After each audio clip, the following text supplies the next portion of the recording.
Hello दोस्तों, क्या हाल है। तारीख आज 8 नवंबर 2024, दिन शुक्रवार, हिंदी तिथि सप्तमी। और आइए बात करते हैं आज के मुख्य समाचार में देश भर की तमाम बड़ी खबरों पर नजर डालते हैं। देखिए, आज के दिन को वर्ल्ड रेडियोग्राफी डे के रूप में भी मनाया जाता है और भारतीय इतिहास के लिए भी दोस्तों आज का दिन बहुत ही महत्वपूर्ण है, क्योंकि एक तो आज ही के दिन चंद्रमा की कक्षा में पहुंचा था भारत का पहला चंद्रयान मिशन 1 8 नवंबर 2008 को। और इसके अलावा दोस्तों आज ही के दिन साल 2016 में भारत सरकार ने नोटबंदी की थी। आपको पता होगा, पुराने 500 और 1000 के नोटों का चलन रातों रात बंद करने की घोषणा कर दी थी प्रधानमंत्री नरेंद्र मोदी ने। वो दिन भी आज ही का था, 8 नवंबर 2016। नोटबंदी को 8 साल पूरे हो चुके हैं, जब देश में रातों रात 15 लाख करोड़ से भी ज्यादा की करेंसी रद्दी हो गई थी। और वे 8 नवंबर के इतिहास की कुछ बड़ी घटनाओं के बारे में जानकारी आप देख सकते हैं। आज के दिन कौन प्रसिद्ध व्यक्ति जन्मे, किनका निधन हुआ। चलिए अब अपन आगे बढ़ते हैं खबरों में। देखिए, एक तो छठ महापर्व का माहौल चल रहा है। कल डूबते सूर्य को अर्घ्य दिया लोगों ने। महिलाओं ने बड़ी ही धूमधाम से नदी और तटों पर, घाटों पर सूर्य अर्घ्य देकर बड़ी जश्न के साथ छठ महापर्व का त्योहार मनाया। तो कल डूबते सूर्य को अर्घ्य दिया गया। आज उगते सूरज की पूजा की जाएगी। सुबह सुबह मॉर्निंग में ही सूर्य देव को जल चढ़ाया जाएगा और कुछ यूं नहाए खाए और खरना से शुरू हुए इस छठ महापर्व का समापन आज होगा। तो अगेन आप सभी देशवासियों को एक बार फिर से आपके अपने डीएलएस भाई की तरफ से छठ पूजा, छठ महापर्व की ढेर सारी हार्दिक शुभकामनाएं। और चलिए अब अपना आगे बढ़ते हैं खबरों में। देखिए, पहली खबर, बढ़ते प्रदूषण के बीच दिल्ली एनसीआर में पराली जलाने पर केंद्र सरकार की तरफ से नियमों में बड़ा बदलाव किया है। दिवाली बाद वायु की गुणवत्ता और ज्यादा खराब हो रही है और इसी बीच पराली जलाने पर अब किसानों को दुगना जुर्माना देना पड़ेगा। सुप्रीम कोर्ट की टिप्पणी के बाद केंद्र सरकार ने फैसला लिया। जुर्माने की राशि जो पहले 15,000 थी, उसको बढ़ाकर अब 30,000 रुपए कर दिया। यानी अब अगर कोई किसान पराली जलाता हुआ पाया जाता है तो सीधा डबल जुर्माना देना पड़ेगा, अलग अलग एकड़ के फसलों के हिसाब से, है ना। चलिए अगली खबर देखिए। हुरन परोपकारी लिस्ट में शिव नाडर देश के सबसे बड़े दानवीर बन चुके हैं। अंबानी दूसरे नंबर पर और बजाज तीसरे नंबर पर है। टॉप 10 में से 6 दानवीरों ने शिक्षा में पैसे का दान किया। अडानी परिवार ने भी फाइनेंशियल ईयर 2024 में 16% ज्यादा दान दिया। शिक्षा और कौशल विकास पर मुख्य फोकस रहा। ये इस टेबल में आप देख सकते हैं भारत के 10 सबसे बड़े दानवीर कौन कौन है। चलिए अगली खबर देखिए। जीपीएफ के दायरे में आने वाले सरकारी कर्मचारियों के लिए राहत भरी खबर है। अब भुगतान में देरी पर भी ब्याज मिल पाएगा। दरअसल ऐसे सरकारी कर्मचारी जो कि सामान्य भविष्य निधि के दायरे में आते हैं, तो उनके लिए ये राहत भरी खबर है। सरकार ने फैसला लिया है, सेवानिवृत्ति पर यानी उनके रिटायरमेंट पर सामान्य भविष्य निधि की बकाया राशि का भुगतान अगर नहीं किया जाता है तो सेवानिवृत्ति के बाद की अवधि के लिए सामान्य भविष्य निधि की बकाया राशि पर अब ब्याज समेत भुगतान किया जाएगा। तो जिन कर्मचारियों को लेट पैसा मिलेगा तो उनको सरकार अब ब्याज भी देगी, है ना। वहीं खबर देखिए, हमारे देश के विदेश मंत्री एस जयशंकर अभी ऑस्ट्रेलिया दौरे पर हैं और इस दौरान उन्होंने वहां के मतलब ऑस्ट्रेलिया के कारोबारियों से भी मुलाकात की और भारत ऑस्ट्रेलिया के बीच कई नए बिजनेस व्यापारिक डील को लेकर भी चर्चा हुई। चलिए बड़ी खबर देखिए। जेट एयरवेज के फिर से शुरू होने की संभावना खत्म हुई, क्योंकि सुप्रीम कोर्ट ने इस एयरलाइन कंपनी की सभी संपत्तियों को बेचने का आदेश जारी कर दिया है। 2019 से ही जेट एयरवेज एयरलाइन कंपनी अभी हमारे भारत में बंद पड़ी है। तो अब आखिरकार इस बंद पड़ी एयरलाइन कंपनी की फिर से शुरुआत होने की संभावना ही खत्म हो चुकी है, क्योंकि कोर्ट ने NCLAT का फैसला खारिज किया और इस एयरवेज कंपनी की सभी संपत्तियों को बेचने का आदेश जारी कर दिया है। और वहीं दोस्तों, बिजनेस क्षेत्र से जुड़ी एक और बड़ी खबर देखिए। अनिल अंबानी की रिलायंस पावर कंपनी पर भी 3 साल का बैन लग चुका है। फर्जी बैंक गारंटी देने के मामले पर रिलायंस पावर पर यह कार्रवाई की गई और इस बैन के बाद अब रिलायंस पावर किसी भी टेंडर के लिए अगले 3 साल तक के लिए बोली नहीं लगा सकेगी। SECI की तरफ से ये रोक लगाई गई है। वहीं खबर है कि सैटेलाइट ब्रॉडबैंड के लिए भी स्पेक्ट्रम का आवंटन होगा। अंबानी और मित्तल की नीलामी की मांग पर केंद्रीय दूरसंचार मंत्री ज्योतिरादित्य सिंधिया ने भी ये बयान दिया। और एक बड़ी दुख भरी खबर देखिए दोस्तों। जम्मू कश्मीर के किश्तवाड़ में देर रात आतंकियों के साथ मुठभेड़ हुई और इसमें 2 विजिल डिफेंस गार्ड की जान चली गई। जैश से जुड़े संगठन ने कहा कि कश्मीर की आजादी तक जंग जारी रहेगी। वहीं कोलकाता ट्रेनी डॉक्टर मामले पर भी खबर आ रही है। सुप्रीम कोर्ट ने पश्चिम बंगाल से बाहर केस ट्रांसफर करने से इनकार कर दिया है और डॉक्टरों की सुरक्षा के लिए सभी राज्यों से सुझाव भी मांगे हैं। सुप्रीम कोर्ट ने सीबीआई की अपडेटेड स्टेटस रिपोर्ट को लेकर 4 सप्ताह में यह जवाब मांगा है और साथ ही कोर्ट ने इस मामले की सुनवाई किसी और राज्य में ट्रांसफर करने से भी इनकार कर दिया है। वहीं खबर देखिए। गृह मंत्री अमित शाह बोले कि आतंकवाद के खिलाफ एक मजबूत इकोसिस्टम बनाया जाएगा। आतंकियों की उम्र पहले से घटी है। पीएम के जीरो टॉलरेंस नारे को भी दुनिया ने अपनाया। गृह मंत्री अमित शाह ने कहा कि जल्द ही भारत सरकार द्वारा नेशनल काउंटर टेररिज्म पॉलिसी लाई जाएगी, देश में हो रहे आतंकवाद को रोक लगाने के लिए। और गृह मंत्री अमित शाह ने आतंकवाद निरोधी सम्मेलन 2024 का भी उद्घाटन किया। और वहीं खबर देखिए। महाराष्ट्र में भाजपा ने कांग्रेस पर आरोप लगाया। राहुल गांधी के प्रोग्राम में संविधान की खाली प्रतियां बांटी गई। फडणवीस बोले कि राहुल अर्बन नक्सलियों की मदद करना चाहते हैं। और खबर देखिए दोस्तों। सलमान खान के बाद अब बॉलीवुड एक्टर शाहरुख खान को भी जान से मारने की धमकी मिली। छत्तीसगढ़ रायपुर से धमकी भरा फोन आया। मुंबई पुलिस पहुंची और केस भी दर्ज हुआ। वैसे आजकल गैंगस्टर लॉरेंस और दाऊद की तस्वीर वाली ऑनलाइन ई-कॉमर्स प्लेटफॉर्म पर टी-शर्ट बेची जा रही है, तो उनके खिलाफ भी FIR दर्ज करके सरकार ने कार्रवाई की है। वहीं खबर देखिए। हिंदुओं को माला व भाला दोनों रखना चाहिए। बागेश्वर धाम के पंडित धीरेन्द्र कृष्ण शास्त्री ने सनातन बोर्ड बनाने की भी मांग की है। उन्होंने कहा कि भारत में सीमा और हसीना दोनों सुरक्षित हैं और वो बोले कि या तो वक्फ बोर्ड को खत्म किया जाए या वक्फ के जैसे ही सनातन बोर्ड का भी गठन किया जाए। धीरेन्द्र कृष्ण शास्त्री ने कहा कि कुंभकर्ण के बाद अगर कोई सोया हुआ है तो वो हिंदू है। तिलक लगाने से हिंदू राष्ट्र नहीं बनना है, जो छेड़ेगा उसे छोड़ेंगे नहीं। अभी आजकल के दिनों में राजस्थान के भीलवाड़ा में बागेश्वर धाम के पंडित धीरेन्द्र कृष्ण शास्त्री का ये दिव्य दरबार लग रहा है और इसी में उन्होंने ये बातें कही। चलिए अगली खबर देखिए आप। एनटीए ने जारी की एडवाइजरी, आधार कार्ड एवं 10वीं की मार्कशीट में कैंडिडेट के नाम का मिलान जरूरी नहीं है। देश की सबसे बड़ी इंजीनियरिंग प्रवेश परीक्षा जेईई मेन को लेकर स्टूडेंट छात्र छात्राओं की राहत के लिए नया आदेश जारी किया। वहीं बैंकिंग न्यूज से बड़ी खबर देखिए दोस्तों, एचडीएफसी बैंक ने ग्राहकों को बड़ा झटका दिया, बढ़ा दी कर्ज की ब्याज दरें। यानी एचडीएफसी बैंक ने अपनी लोन की इंटरेस्ट रेट में बढ़ोतरी कर दी है। बैंक ने अपनी चुनिंदा मैच्योरिटी पीरियड वाले कर्ज पर ब्याज दरों में 0.05% तक की बढ़ोतरी की है और इस बढ़ोतरी के बाद बैंक का बेसिक एमसीएलआर कितना हो चुका है देख सकते हैं आप स्क्रीन पर, अलग अलग टाइम पीरियड के लिए, है ना। चलिए अगली खबर देखिए। कनाडा में हो रहे मंदिरों पर हमले के बीच अब खबर है कि मंदिर ही नहीं बल्कि गुरुद्वारों पर भी अटैक की घटनाएं देखी गई। हिंदू बोले कि 3-4 साल में माहौल बिगड़ा, खालिस्तान समर्थक धमकी भरे मैसेज भेज रहे हैं। कनाडा में एक बार फिर से हिंदुओं को लेकर माहौल काफी गंभीर हो गया है। इस बीच कनाडा ने भारतीय कॉन्सुलेट शिविरों को भी सुरक्षा देने से इनकार कर दिया। उच्च आयोग ने शिविर भी रद्द किए। पेंशनर्स की सुविधा के लिए ये शिविर लगाए जाने थे, लेकिन कनाडा ने अभी भारतीयों के खिलाफ भी ये फैसला लिया है। और आपको पता होगा आजकल के दिनों में बांग्लादेश में भी हिंदुओं पर काफी हिंसा हो रही है, तो इस पर भी भारत ने कहा कि हिंदुओं की सुरक्षा सुनिश्चित करे बांग्लादेश। चटगांव में हुए हिंदुओं पर हमले की भी भारत ने निंदा की और कहा कि चरमपंथियों के खिलाफ कार्रवाई करे बांग्लादेश सरकार। चलिए अगला अपडेट आ रहा दोस्तों, डोनाल्ड ट्रंप की सरकार में काश पटेल बन सकते हैं CIA के चीफ। ट्रंप के वफादारों में इनकी गिनती होती है। विवेक रामास्वामी को भी जगह मिल सकती है। और वैसे अभी अमेरिका में डोनाल्ड ट्रंप की जीत के बाद अमेरिका के वर्तमान राष्ट्रपति जो बाइडेन ने भी अपना पहला संबोधन दिया और उसमें बोले कि शांतिपूर्ण तरीके से सत्ता का हस्तांतरण किया जाएगा, चाहे जीत हो या हार हो, शांतिपूर्ण होगा हस्तांतरण। उन्होंने डोनाल्ड ट्रंप को जीत के लिए बधाई भी दी और बोले कि देश ने जो किया है हम उसे स्वीकार करते हैं। चलिए अगली खबर आ रही है। गुजरात को मिल सकती है साल 2036 के ओलंपिक की मेजबानी। गुजरात का जो अहमदाबाद में नरेंद्र मोदी स्टेडियम है उसके आसपास 6 स्पोर्ट्स कॉम्प्लेक्स भी बनाए जाएंगे।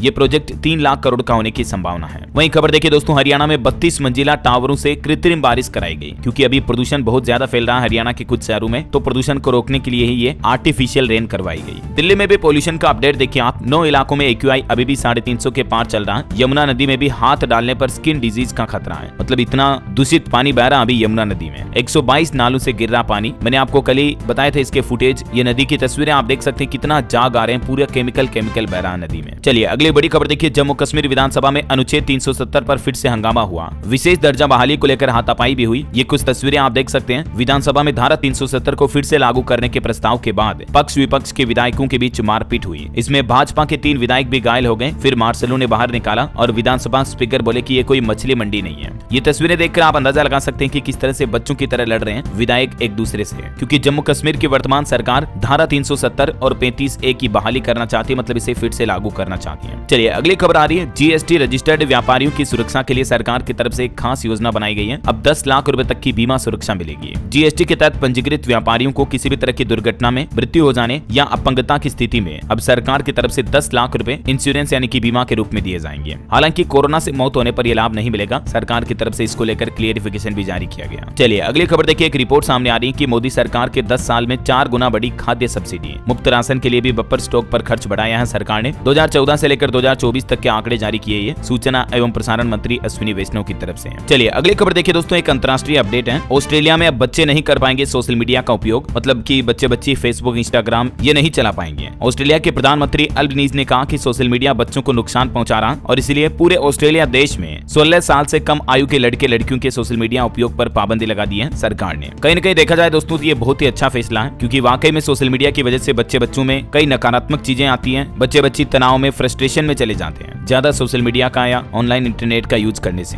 मैं तो कहता हूँ ऐसा नियम सरकार को भारत में भी लागू करना चाहिए। आपकी क्या राय है इस पर कमेंट करके बताओ, देखे मुझे। चलिए अगला अपडेट देखिए। डिजिटल तकनीक अपनाने से पेंशन भोगियों को अब कार्यालयों के चक्कर काटने की जरूरत नहीं है, क्योंकि पेंशन एवं पेंशन भोगी कल्याण विभाग की तरफ से अभी राष्ट्रव्यापी डिजिटल जीवन प्रमाण पत्र DLC अभियान 3.0 का आयोजन शुरू कर दिया है। तो इसके माध्यम से पेंशन भोगी घर बैठे ही अपना जीवन प्रमाण पत्र जमा करा सकते हैं। इस अभियान के तहत 30 नवंबर तक देश भर में 800 स्थानों पर शिविर भी लगाए जाएंगे, जिनके माध्यम से भी बुजुर्ग जो है वो अपना जीवन प्रमाण पत्र घर बैठे ही जमा कर पाएंगे, है ना। चलिए अगला अपडेट है हाईकोर्ट का एक बड़ा फैसला। 58 साल की उम्र में रिटायरमेंट गैर कानूनी है। हाईकोर्ट ने हिमाचल प्रदेश सरकार को गलत ठहराया। दरअसल एक चतुर्थ श्रेणी कर्मचारी का मामला था जिसमें सेवानिवृत्ति की आयु 60 साल से घटाकर 58 वर्ष की जानी थी। तो कोर्ट ने 60 साल की आयु तक सेवा जारी रखने का अधिकार बताया कर्मचारी के लिए। और दोस्तों सुप्रीम कोर्ट के भी कुछ बड़े फैसले देखिए। सरकारी कर्मचारियों पर मनी लॉन्ड्रिंग केस के लिए मंजूरी जरूरी होगी। सुप्रीम कोर्ट ने कहा कि ये प्रावधान ईमानदार और निष्ठावान अधिकारियों की रक्षा के लिए बनाया गया है। मैंने आपको बताया था ना कल ही कि अब PMLA कानून यानी कि prevention of money laundering act के तहत अगर किसी सरकारी कर्मचारी पर मुकदमा चलाना है तो उससे पहले मंजूरी लेना जरूरी होगा। वहीं सुप्रीम कोर्ट ने एक और फैसला सुनाया कि सरकारी नौकरी शुरू होने के बाद सरकारें मनमानी तरीके से बदलाव नहीं कर सकती है। राजस्थान सरकार द्वारा एक भर्ती नियुक्ति मामले पर सुप्रीम कोर्ट की तरफ से यह बड़ा फैसला सुनाया, जिसमें सुप्रीम कोर्ट ने कहा कि किसी भर्ती प्रक्रिया को एक बार शुरू करने के बाद फिर उसके नियमों में बदलाव नहीं किया जा सकता है। और ये फैसला सुनाते हुए राजस्थान हाईकोर्ट की 15 साल पुरानी भर्ती पर भी सुप्रीम कोर्ट ने यह अहम आदेश जारी किया। वहीं दोस्तों राजस्थान में बाल विवाह रोकथाम के लिए भी पुलिस चलाएगी ऑपरेशन लाडली अभियान। अभी 12 नवंबर से ही शादियों का सीजन शुरू हो जाएगा वापस देव उठनी 11 से ही। तो इसके बाद पूरे राजस्थान में ऑपरेशन लाडली अभियान शुरू किया जाएगा, जिसके तहत सभी जिला अधिकारियों को आदेश जारी कर दिया बाल विवाह जैसी कुप्रथा पर सख्त प्रभाव से रोक लगाई जाएगी। चलिए अगली खबर देखिए। ट्रू कॉलर के ऑफिस पर इनकम टैक्स ने रेड डाली। ट्रांसफर प्राइसिंग नियमों का उल्लंघन करने का आरोप लगा है स्वीडन की मशहूर कंपनी ट्रू कॉलर पर। वहीं एक बड़ी दुख भरी खबर देखिए दोस्तों। देश की राजधानी दिल्ली में एक बार फिर से निर्भया जैसा कांड सामने देखने को मिला है। ऑटो ड्राइवर और एक कबाड़ी वाले ने हैवानियत की सारी हदें पार कर दी है। दिल्ली में उड़ीसा की एक लड़की के साथ फिर से इस तरह की घटना हुई। इस घटना से जुड़े ये 3 मुख्य आरोपी देख सकते हैं आप, और एक समाज सेवी लड़की जिसको ये जिंदगी भर का दर्द दिया इन 3 दरिंदों ने। 700 CCTV कैमरे और 150 ऑटो रिक्शा की जांच के बाद दिल्ली पुलिस ने आखिरकार इन तीनों दरिंदों को खोज निकाला। दिल्ली फिर से शर्मसार हुई। ऑटो रिक्शा में युवती के साथ ये दरिंदगी हुई और इन 3 दरिंदों में दोस्तों एक तो पहले से ही विकलांग है, वो भी इस घिनौने अपराध में शामिल हुआ। मतलब देखिए पहले से ही जिंदगी सजा दे रही, उसके बावजूद कुकृत्य करने का दुस्साहस करते हैं ऐसे लोग। क्या कहना चाहोगे दोस्तों आप ऐसे वैश्य दरिंदों के लिए? मैं तो हर बार जब भी ऐसी घटनाएं आती हैं इस चैनल DLS न्यूज के माध्यम से आवाज उठाता हूं, सरकार तक अपनी बात पहुंचाने की कोशिश करता हूं कि ऐसी घटनाओं पर ऐसी सख्त सजा लागू करनी चाहिए, ताकि ये तो क्या इनकी आने वाली नस्लों के रगों में भी वो दर्द महसूस हो। अरे जब पता चल गया कि ये अपराधी हैं तो सीधा लटकाओ सालों को फांसी पर। क्या कहना आपका? सहमत हो क्या आप मेरी बात से?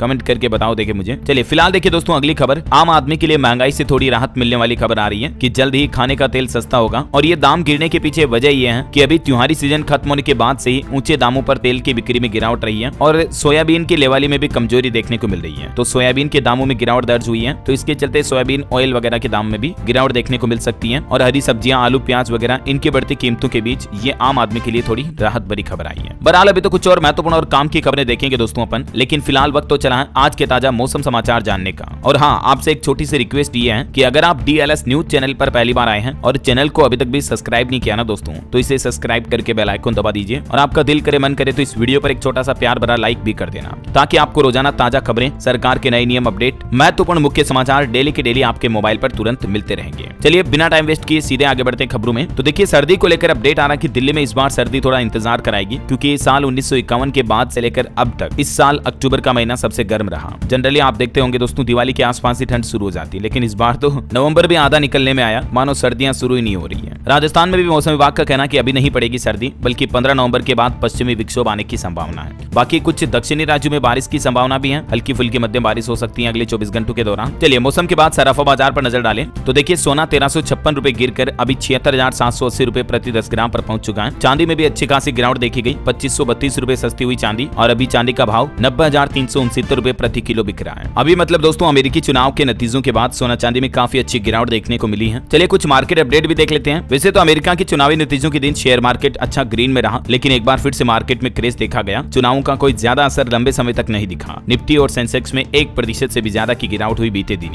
सेंसेक्स 836 अंक गिरकर 79,541 के स्तर पर बंद हुआ। निफ्टी भी 284 अंक लूट का। कुछ कंपनियों के अपडेट देखिए आप। ट्रेंड को दूसरी तिमाही में 350 करोड़ का मुनाफा हुआ। टाटा ग्रुप की रिटेल चेन कंपनी का रेवेन्यू भी 39% बढ़ा। और निवेशकों के लिए खबर है, नीवा बुपा हेल्थ इंश्योरेंस का IPO अभी ओपन है। 11 नवंबर तक आप इसमें निवेश कर सकते हैं। वैसे बिटकॉइन और क्रिप्टो करेंसी में तूफानी तेजी देखी गई है। ट्रंप की जीत की उम्मीद से क्रिप्टो मार्केट गुलजार हुआ। बिटकॉइन का लेवल $76,000 के पार पहुंच चुका है और इस तरह से बिटकॉइन ने एक बार फिर से नया ऑल टाइम हाई बना दिया। चलिए मार्केट के बाद अब अपन आगे बढ़ते हैं खबरों में दोस्तों। देखिए एक तो पेंशनर्स के लिए एक और अच्छी खबर यह है कि इंडिया पोस्टल डिपार्टमेंट की ओर से भी एक नई सुविधा शुरू की गई है, जिसके तहत भी आप घर बैठे डिजिटल जीवन प्रमाण पत्र सबमिट कर सकते हैं। पेंशन भोगियों को केवल आधार कार्ड और पेंशन का विवरण देना होगा। सेवा का शुल्क मात्र 70 रुपए तय किया गया। आप अपने नजदीकी डाकघर से संपर्क कर सकते हैं। डाकिया आपके घर पर आएगा और आपका जीवन प्रमाण पत्र सबमिट कर देगा, है ना। वहीं भारतीय स्टेट बैंक, SBI एसबीआई की तरफ से एक रिपोर्ट जारी की गई। सरकारी योजनाओं के जरिए सशक्त बन रही है महिलाएं। डीबीटी के जरिए 2,11,000 करोड़ रुपए भेजे गए डायरेक्ट महिलाओं के खातों में। एसबीआई द्वारा ये सरकारी योजनाओं का डेटा जारी किया गया। और एक रिपोर्ट आ रही कि भारत की जलवायु नीति का दिख रहा असर। रिपोर्ट में दावा किया गया कि साल 2030 तक 4 अरब टन कम हो जाएगा कार्बन उत्सर्जन। ऊर्जा, पर्यावरण और जल काउंसिल की तरफ से ये रिपोर्ट जारी की गई है। चलिए अगली खबर है OROP यानी कि वन रैंक वन पेंशन को 10 साल पूरे हो चुके हैं और इस मौके पर पीएम मोदी बोले कि ये योजना हमारे दिग्गजों के साहस और बलिदान को श्रद्धांजलि है। वन रैंक वन पेंशन योजना जो कि सरकार की तरफ से सशस्त्र बलों के कर्मचारियों के लिए शुरू की गई थी, तो इसको भी 10 साल पूरे हो चुके हैं। चलिए अगली खबर देखिए। असम राज्य में भारत और भूटान की सीमा पर शुरू हुआ पहला एकीकृत चेक पोस्ट। मतलब दोनों देशों की तरफ से कंबाइंड लगाए गए हैं ये, जिससे कि दोनों देशों के बीच व्यापार ट्रेड, कारोबार, लेन देन को बढ़ावा मिलेगा। और इंडिया चाइना बॉर्डर पर भी एक अपडेट आ रहा कि भारत ने LAC पर गलवान और दौलत बेग ओल्डी में लगाए मोबाइल टावर। यहाँ भी 4G नेटवर्क की सुविधा शुरू हो चुकी है। समुद्र तल से इसकी ऊंचाई 16,700 फीट है, तो यहाँ इंडियन आर्मी के जवानों को अब अच्छे नेटवर्क मिल पाएंगे। चलिए अगली खबर देखिए। सुप्रीम कोर्ट की तरफ से एक बड़ा फैसला सुनाया गया कि महिलाओं को जल्द मिले मुआवजा। यौन उत्पीड़न मामलों को लेकर सरकार को सख्त हिदायत देते हुए कहा कि इस तरह के मामलों में पीड़िताओं को तुरंत मुआवजा देने का आदेश दिया। और ऐसे मामलों पर सुप्रीम कोर्ट ने एक और टिप्पणी करते हुए कहा कि पीड़ित और अभियुक्त के बीच समझौता होने मात्र से रद्द नहीं होगा यौन उत्पीड़न का मामला। कई बार समाज में ऐसे मामले देखने को मिलते हैं ना कि विक्टिम यानी कि पीड़ित के साथ समझौता कर लिया जाता है। तो सुप्रीम कोर्ट ने एक ऐसे ही केस में हाईकोर्ट का आदेश पलटा और ये मुख्य टिप्पणी करते हुए कहा कि सिर्फ समझौता करने मात्र से यौन उत्पीड़न खत्म नहीं हो जाता है। चलिए रेलवे की तरफ से एक अच्छी रिपोर्ट आ रही है। देखिए भारतीय रेलवे ने रचा इतिहास। एक ही दिन में 2 देशों की आबादी से भी ज्यादा यात्रियों को सफर करवाया। अभी छठ पूजा के त्योहार के मौके पर देश भर के कई राज्यों से लोग बाग जो अपने गांव वगैरह आते हैं, शहरों में इधर उधर जाते हैं। तो देखिए रेलवे ने 1 अक्टूबर से लेकर 5 नवंबर तक के त्योहारी सीजन में 4,521 विशेष ट्रेनों में 65 लाख से भी ज्यादा यात्रियों को यात्रा करवाई। अभी भी त्योहारों से वापस आने वाली भीड़ के लिए भी रेलवे ने खास इंतजाम किया है और 500 और स्पेशल ट्रेन चलाने की भी योजना बनाई है। 8 नवंबर से ही छठ पूजा खत्म होने जा रही, तो आज से ये और स्पेशल ट्रेनें चलाई जाएगी, है ना। वहीं खबर देखिए दोस्तों, गुजरात राज्य में सामने आया जीका वायरस का मामला। जब मरीज को अस्पताल से छुट्टी मिल गई तब उसकी रिपोर्ट सामने आई। 70 वर्षीय एक बुजुर्ग जिसे हॉस्पिटल में भर्ती कराया गया था, लेकिन उनकी रिपोर्ट जीका वायरस से पॉजिटिव आई है। चलिए बड़ी खबर देखिए। CBSE की तरफ से आदेश जारी किया गया। असंबद्ध स्कूलों के छात्रों को बोर्ड ने राहत दी और कहा कि 2025 की बोर्ड परीक्षाओं में उसी स्कूल से हो सकेंगे शामिल। CBSE ने असंबद्ध स्कूलों में पढ़ने वाले कक्षा 10वीं और 12वीं के छात्रों को यह राहत देते हुए सेम स्कूल में बोर्ड परीक्षा में बैठने की अनुमति दे दी है। चलिए खबर है, उत्तर प्रदेश के 10 जिलों में बनेंगे नए बाल संरक्षण गृह। राज्य का कोई भी बच्चा असुरक्षित या उपेक्षित महसूस न करे, मुख्यमंत्री योगी आदित्यनाथ की तरफ से ये सख्त निर्देश जारी किया गया। वहीं दोस्तों यूपी के स्कूलों के लिए भी योगी सरकार ने एक नया फरमान जारी किया। कहा कि सभी को लगाना होगा ऐसा फोटो फ्रेम, वरना होगी कार्रवाई। दरअसल इस नए आदेश के मुताबिक स्कूलों में अब शिक्षकों के फोटो फ्रेम लगाने होंगे। योगी सरकार का कहना कि इससे विद्यालय के स्टाफ की आसानी से पहचान की जा सकेगी, खास करके निरीक्षण के समय कौन उपस्थित है और कौन अनुपस्थित है। चलिए अगला अपडेट देखिए। श्रम मंत्रालय के साथ MOU करने वाला पहला स्वास्थ्य सेवा समूह बना उजाला सिग्नश और इससे रोजगार के नए अवसर मिलेंगे। केंद्रीय मंत्री मनसुख मांडविया ने इस समझौते की जानकारी भी दी और सरकार की इस डील से स्वास्थ्य सेवा क्षेत्र में नौकरी के अवसरों को बढ़ावा मिलेगा युवाओं के लिए, है ना। वहीं खबर है, बेसिक शिक्षक समायोजन मामले को लेकर हाईकोर्ट ने जूनियर शिक्षकों को बड़ी राहत दी। तबादला नीति के प्रावधानों को निरस्त कर दिया है। यूपी बेसिक शिक्षक समायोजन मामले में हाईकोर्ट की तरफ से ये उन शिक्षकों को राहत दी गई है जिनकी उस स्कूल में नियुक्ति सबसे बाद में हुई है। चलिए अगला अपडेट है दोस्तों। सेमीकंडक्टर नीति लागू करने वाला देश का पहला राज्य बन चुका गुजरात। यहाँ कंपनियां करेगी लगभग 1.5 लाख करोड़ रुपए का निवेश। गुजरात सरकार ने सेमीकंडक्टर कंपनियों के लिए एक सहायक पारिस्थितिकी तंत्र भी स्थापित किया है और अच्छी बात यह दोस्तों की जल्दी हमें हमारे देश की स्वदेशी सेमीकंडक्टर चिप देखने को मिलेगी गुजरात से। वहीं खबर है, देश की राष्ट्रपति द्रौपदी मुर्मू ने INS विक्रांत पर सवार होकर देखा समुद्री अभियान। स्वदेशी युद्धपोत और पनडुब्बियों ने भी दिखाई ताकत। ये कुछ तस्वीरें देख सकते हैं आप। और खबर है, माई होम ग्रुप के चेयरमैन डॉक्टर रामेश्वर राव चुपुल्ली ने और उनके बेटे जे रामू राव ने भी पीएम मोदी से मुलाकात की। और खबर है कि गोवा पणजी में आज 8 से 10 नवंबर तक चलेगा अमेजिंग गोवा समिट। 50 देशों के 300 प्रतिनिधि इसमें शामिल होंगे।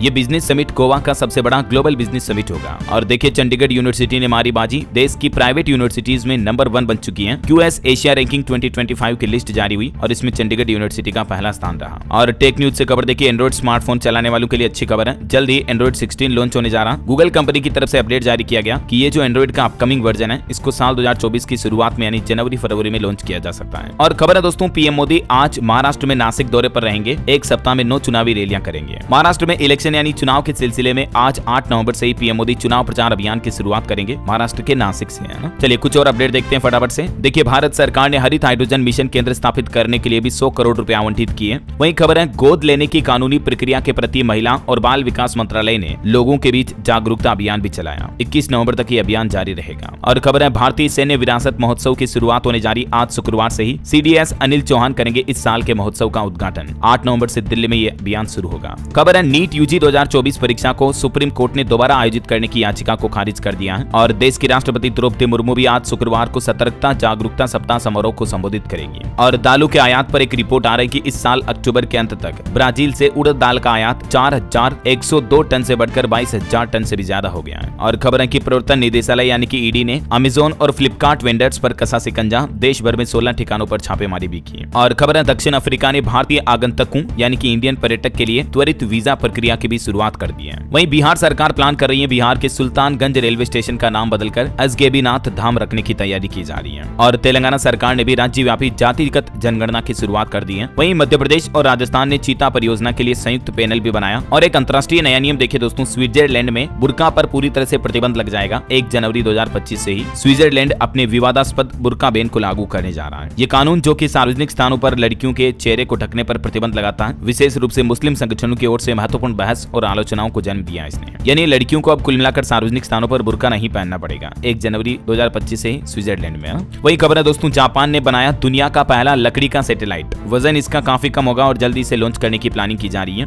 और खबर देखिए, उत्तर प्रदेश की योगी सरकार की कैबिनेट बैठक ने 3706 करोड़ की HCL फॉक्सकॉन सेमीकंडक्टर परियोजना को भी मंजूरी दी। गुजरात के बाद अब मतलब यूपी में भी सेमीकंडक्टर का प्रोडक्शन शुरू होने जा रहा है ना। और आंध्र प्रदेश के मुख्यमंत्री ने महिलाओं के लिए दीपम 2.0 योजना की शुरुआत की है। इस योजना के तहत महिलाओं को मुफ्त गैस सिलेंडर दिया जाएगा। और भी ये दीपम 2.0 योजना के उद्देश्य क्या है, किन महिलाओं को फायदा मिलेगा, कुछ डिटेल आप देख सकते हैं। चलिए अगला अपडेट आ रहा है, उत्तर प्रदेश में बेसिक शिक्षकों का समायोजन रद्द किया गया। लखनऊ हाईकोर्ट ने कहा कि गलतियों को सुधारा जाए, लगभग 1.5 लाख स्कूलों पर पड़ेगा असर। वहीं उत्तराखंड में शुरू हुई 3 नई हवाई सेवाएं, मुख्यमंत्री पुष्कर सिंह धामी ने दिखाई हरी झंडी। और बॉलीवुड से खबर है, द साबरमती रिपोर्ट का ट्रेलर रिलीज हुआ। गोधरा कांड पर आधारित ये फिल्म है। इवेंट में अटपटे सवाल पूछे जाने पर चिढ़ी थी एकता कपूर। 27 फरवरी 2002 को हुए गोधरा कांड पर आधारित है ये फिल्म और ये फिल्म 15 नवंबर 2024 को सिनेमाघरों में रिलीज की जाएगी। वहीं खबर है, इजराइल को मिलेंगे 25 F-15 फाइटर जेट। अमेरिका के साथ $5.25 अरब की डील फाइनल हुई। और देखिए, स्वच्छता का महायज्ञ देखने को मिलेगा आपको। यूपी प्रयागराज महाकुंभ 2025 में 1.5 लाख शौचालय भी इंस्टॉल किए जाएंगे ताकि श्रद्धालुओं को कोई परेशानी ना हो। चलिए कुछ और स्टेट न्यूज अपडेट देखते हैं दोस्तों फटाफट से। देखिए, राजस्थान के राज्यपाल हरिभाऊ बागड़े ने राजभवन में लॉन्च किया स्टिकर, भारत स्काउट गाइड का मनाया 75वां स्थापना दिवस। और खबर है, राजस्थान के 72 सरकारी स्कूलों का भी कायाकल्प किया जाएगा। राजस्थान सरकार और हिंदुस्तान जिंक के बीच एक MOU साइन हुआ है। 36 करोड़ रुपए खर्च करेगी ये कंपनी। बड़ी खबर देखिए, दिसंबर से लेकर जनवरी तक 1 लाख नौकरियां निकालेंगे। विजयपुर में मध्य प्रदेश के मुख्यमंत्री डॉक्टर मोहन यादव की तरफ से बड़ी घोषणा की गई और किसानों को दूध पर बोनस देने की भी बात कही है उन्होंने। वहीं खबर है, मध्य प्रदेश में मुख्यमंत्री कन्या विवाह योजना, इंदौर में 22 नवंबर को इसका आयोजन होगा। 16 नवंबर तक मिलेंगे फॉर्म। वैसे MP इंदौर के लिए भी एक अच्छी खबर आ रही है। इंदौर का MY बना CRT थेरेपी से ब्लड कैंसर का उपचार करने वाला देश का पहला अस्पताल भी, जहां ये नई सुविधा शुरू की गई है ना। और दोस्तों, नक्सलियों के सफाई पर खबर आ रही कि पिछले 309 दिनों में 10 करोड़ के 189 नक्सली ढेर हुए। छत्तीसगढ़ में 96 मुठभेड़ हुई, 5 बड़े कैडर भी मारे गए। चलिए अगला अपडेट देखिए, परिवहन विभाग में सैनिक, महिलाओं और बुजुर्गों के लिए बनेगा काउंटर। उत्तर प्रदेश के परिवहन मंत्री दया शंकर बोले कि यूपी के परिवहन विभाग के ऑफिसों में लागू होगा नया नियम। मतलब RTO ARTO में आने वाले बुजुर्गों, सैनिकों और महिलाओं के लिए अलग अलग काउंटर बनाए जाएंगे ताकि उनको कोई दिक्कत ना हो, है ना। और यूपी कानपुर में 9 नवंबर को CM योगी जनसभा भी करेंगे। उसके बाद दूसरे दिन मिर्जापुर में 10 नवंबर को CM योगी की जनसभा होगी। और खबर है दोस्तों, बिहार पटना से भी नई दिल्ली के लिए एक जोड़ी और पूजा स्पेशल ट्रेन चलाई जाएगी छठ पूजा के बाद। बिहार के शिक्षकों का ट्रांसफर का इंतजार भी आखिरकार खत्म हुआ, क्योंकि ट्रांसफर के लिए नीतीश सरकार ने आवेदन लेना शुरू कर दिया है। और डेंगू पर एक रिपोर्ट आ रही कि डेंगू को लेकर हरियाणा राज्य में अलर्ट जारी हुआ। मुख्यमंत्री ने हेल्थ मिनिस्टर के साथ मीटिंग की, जिलों में फॉगिंग लगाने के निर्देश दिए और 4000 केस अब तक हरियाणा में मिल चुके हैं। डेंगू को लेकर हरियाणा के मुख्यमंत्री नायब सिंह सैनी सरकार ने मीटिंग रिव्यू किया। वहीं देखिए, हरियाणा के रेवाड़ी में डेंगू की वजह से नारियल पानी के दाम भी बढ़ गए। 80 रुपए प्रति पीस बिक रहा भी, क्योंकि लोगों को इम्यूनिटी चाहिए ना।